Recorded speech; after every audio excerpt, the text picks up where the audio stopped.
جانب من الاحتجاجات في مدينة وجدة. الصحافة المغربية: كان المغرب مسرحا لمظاهرات عمت مختلف المدن المغربية، الكبرى منها والمتوسطة والصغرى، وحتى في القرى.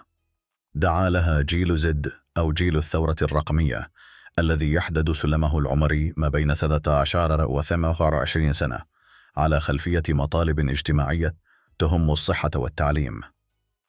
كان الوضع الاجتماعي محتقنا عرته سلسلة من الأحداث، منها مسيرة لآلاف من مختلف الأعمار في جبال الأطلس الكبير لأكثر من 100 كيلومتر من آيت بوكماز في يوليو تموز الماضي، من أجل مطالب أولية، منها طبيب في مستوصف، واعتصامات ما يسمى باحتجاجات العطش في الأطلس المتوسط للتنديد بضعف الربط بالماء الجاري، أغسطس آب المنصرم، ووقفات احتجاجية أمام مستشفى بأكادير جراء وفاة 8 نساء أثناء الوضع، سبتمبر أيلول.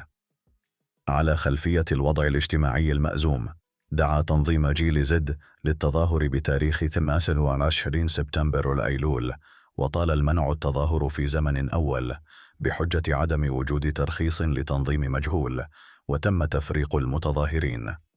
وعادت شبيبة جيل زد للتظاهر في اليوم التالي 29 سبتمبر أيلول في زمن ثان، واستطاعت أن تخادع السلطات الأمنية من حيث زمان التظاهر ومكانه من خلال حذقها التواصل الرقمي عبر منصة ديسكورد.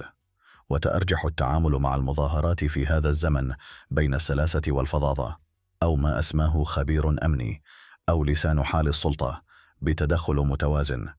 وتزاوجت صور تفاهم وتواطؤ بين المتظاهرين ورجال الأمن أحيانا، مع صور احتكاكات وتشنجات في حالات أخرى.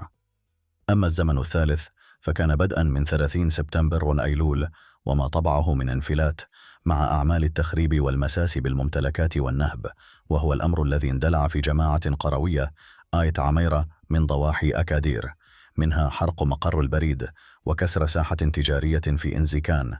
وبلغ الشغب ذروته في أول أكتوبر 10 تشرين الأول، مع محاولة اقتحام مركز الدرك في القليعة التابعة لجهة أكادير من خلال إحراق الواجهة وكسر السياج وإضرام النار في مواد مثيرة للدخان، لدفع عناصر الدرك إلى المغادرة تحت تأثير الاختناق، لوضع اليد على السلاح، مما كان سيشكل خطرا على الأمن.